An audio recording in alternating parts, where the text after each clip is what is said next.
I'm Geba Miles, professional sport and clay shooter, and I'm here with BNP to teach you how to break more targets and to show you what shells you should use to break those targets with.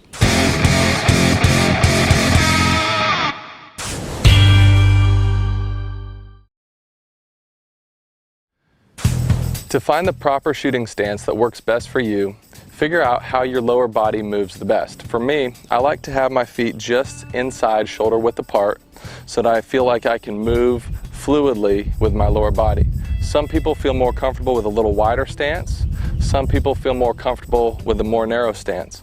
So for me, what I do is I feel like I could jump. If I can jump, that puts me in an athletic position to move the gun very smoothly. The next part of your stance is figuring out your upper body position. For me, I like to put my butt behind my heels and my shoulders in front of my toes, so it looks like this.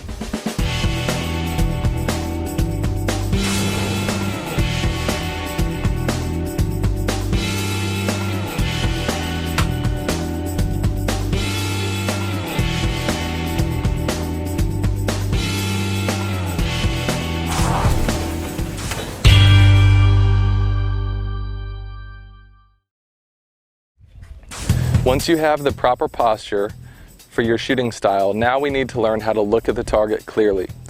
So for me, that means putting my eyes in a soft focus area where the target is going to flash. So that soft focus area is between where I can see it clearly hard focus and the machine itself. I let my eyes just kind of rest in that area, and when I see the flash of the clay, my eyes lock on hard focus. That means we can see the target clearly, and then I watch that target all the way to the break point and see it break. It's very important to see the target clearly, separate from your gun, so that you can break the target consistently. You can't shoot what you can't see. Oh!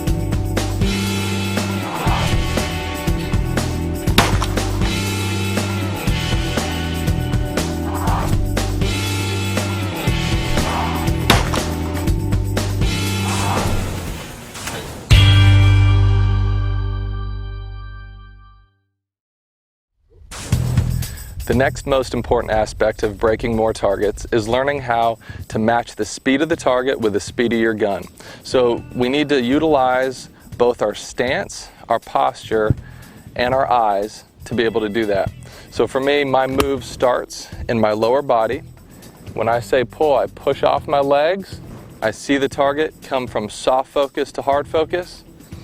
And then I pivot the mount, match the speed of the target, and watch it break. So if you can do this utilizing your legs into your upper body and have a soft grip on the gun, you'll be able to match the speed perfectly, watch the target break, and break more targets consistently. One of the aspects of this move is using a golf grip, or the concept of a golf grip, to hold the gun very softly between your hands. Ben Hogan talked about holding his golf club like a baby bird and a tube of toothpaste. So for me, I'm pretending that I'm just like Ben Hogan, baby bird, tube of toothpaste. Oh!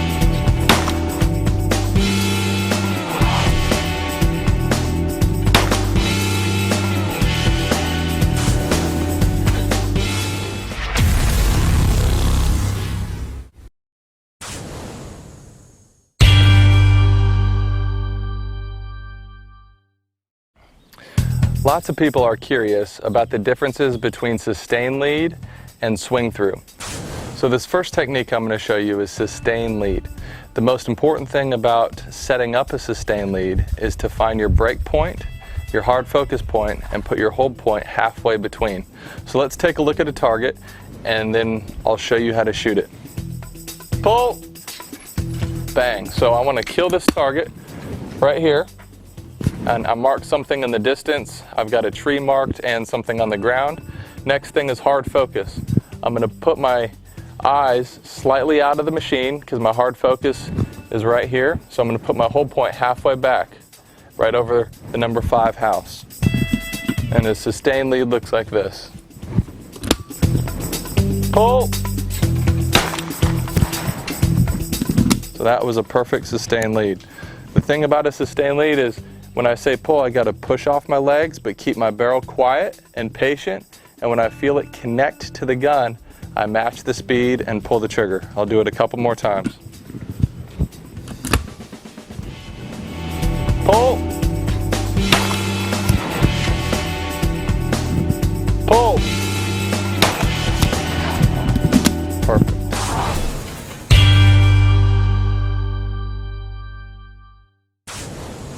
The next technique I'm going to show on the same target is a swing through. Now a swing through, you're going to watch the clay actually pass my gun, and since this clay is going down, I'm going to hold just under the line so I can have the swing through as close to the line as possible. Pull! On this particular clay, the only reason why I would shoot a swing through technique on it is if the target beat my setup. So I give my brain a little flexibility to move my break point out just a little bit further than I would as a maintain lead. And I'll show you a couple more swing through moves on this particular shot. Pull!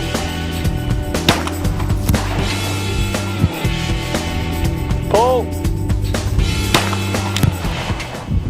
So you can see a swing through needs to be just as smooth as a sustain lead. A lot of people will move their gun way too fast for a swing through technique. We want to go nice and smooth, just beating the speed of the clay. So remember, I'm going to do the same setup, but I'm going to have to shoot it a little bit later after it passes my gun.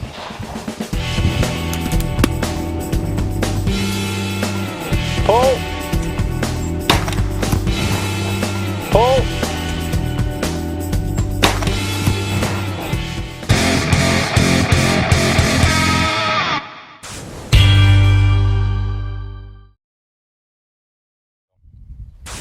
Let's talk a little bit about some of the ammo used in sporting clays.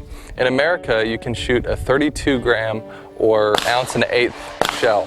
The rest of the world in sporting clays, you can only shoot a 1 ounce or 28 gram. I prefer to even suggest for kids to shoot a 24 gram, which is a 7/8 ounce. That's even lighter recoil than the 1 ounce or the 1.1 ounce. So let's look at some of these shells. This shell here is a 1 ounce, 7.5. You can also shoot an 8 or a 9 in sporting clays, but I prefer to stick with just one shell, which is a 1 ounce, 7.5. This is a F2 Mach that travels 1,300 foot per second. B&P also makes the sporting clay load in different speeds. You have a 1330, which is a high velocity. They also make a 1310, a 1260, and a 1200 in the sporting clay round. There's also a lighter shell that travels 1160 if you're looking for less recoil.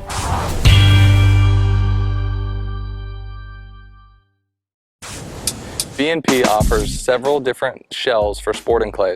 They have the specific sporting clay line here in different speeds. They offer a 1330 foot per second speed, a 1310, a 1260, and a 1200 in their sporting clay line. You can get those in 7.5s, 8s, or 9s. The F2 Mach is a shell that I've been competing with this year that I absolutely love. They offer it in 1,300 foot per second. That may seem fast to you listening to that speed. However, B&P and all their shells offers the Gordon case, and the Gordon case is amazing. It's a recoil reduction system within the shell so that the shell actually feels softer than its actual speed. You can shoot more speed and feel less recoil. It's amazing. B&P produces shells in quality and consistency that's second to none. The components that they use are unbelievable. They have the top of the line shot, powder, and wads, which produces the most consistent patterning shell on the market.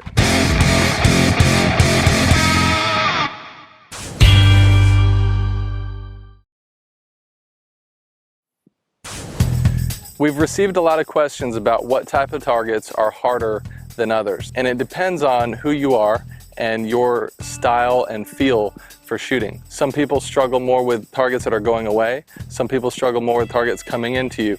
Almost everybody struggles with crossing targets at first just because they require more lead. But I would say what makes a target more difficult than another is the speed, distance, and trajectory that may be tough for that specific shooter. On this particular field, the hardest targets, in my opinion, are the number 3 target, which is a left to right target that's angled down. It has a lot of speed coming down as well. So it takes a lot of lead both in front and under. Another target is a right to left rising target that's basically the opposite angle.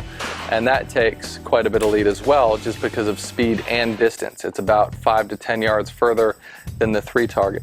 There's also a very fast and far rabbit target on this field, which is typically something that we don't see too often. Most rabbits are crossing. This rabbit's going to be from right to left and it's going away from us. It's very fast and it's getting further and further as the trajectory moves on. And then there's also a very hard quartering away shot that is going to need to be treated more like a crosser than a quartering away shot, simply because of the speed, distance, and angle. So let's take a look at these and we'll shoot them. Pull.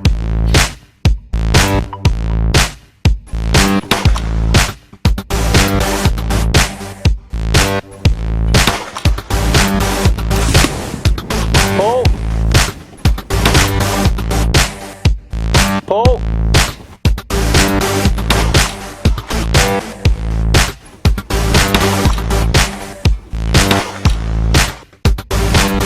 Pull.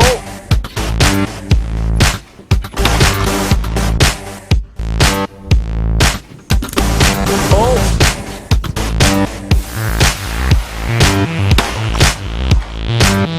Pull.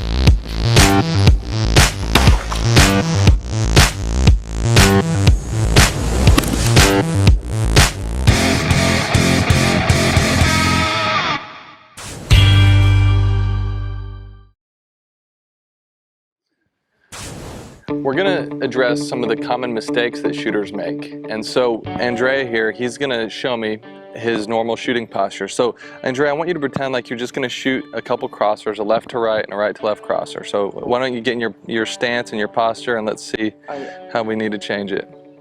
All right, so that's decent. So go ahead and pretend like you're going to shoot. All right, the thing that I don't love about this is well, I mean, that's pretty good. I would say it could be a little better if you got a little more narrow stance. Okay, not quite that narrow. Okay, yeah, there you go.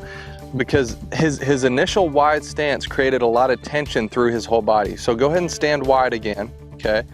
So, and then pretend like you're holding a gun. So I can see all this tension coming up through his body. And what that's gonna do is that's gonna cause his hands to be really, really fast and tight. So we wanna be a little bit softer with our whole stance and posture. So that stance is way better. Now feel like you could kind of jump.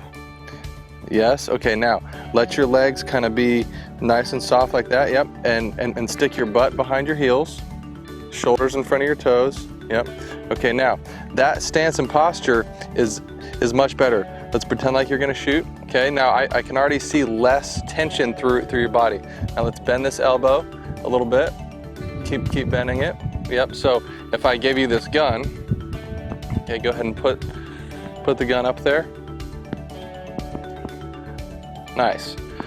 Now the next common mistake that people make when they actually have the gun up and they're gonna shoot the clay is their eyes will start locked on the target, and then they'll check the bird and the barrel relationship. So if you can see this bead at the end of my gun, as the target's flying towards the gun, a lot of people will look at this bead. And if you look at the bead, everything is gonna stop and you're either gonna shoot behind or stop and push your hands too fast. Now that's accentuated if you have a really tight, wide stance and you have a lot of tension in your hands. If you have tension in your hands, it's gonna enhance your eyes to wanna check something out there, check the bead, and go really fast and choppy. So the key is to get this nice athletic stance, soft hands, smooth moves, right? And I want you to pretend like you went back to your old style real quick, okay? And I'm gonna give you this gun. Okay, there's a lot of tension going on here. Like I can see his knuckles are white. Okay, so let's turn your hand like this as well, yeah. Where this finger's on that side of the gun, loosen up that grip, okay? Loosen your grip, soft, okay, soft hands. Now let's get your stance closer together. There you go, that's better. Okay, let's bring this elbow in just a hair. Yes. Soft hands, go ahead and put your finger on the trigger. Nice and smooth. That looks way better. So this posture, that shooting stance is gonna be much better to go nice and smooth and soft. Now I want you to feel like you can turn off your lower body, right? Nice and smooth, just like that. Andrea, that looks great. So we went from a very wide, hard angle like this, where everything's tight, to nice and balanced and smooth and effortless. That looks great. Good job. Absolutely. Cool.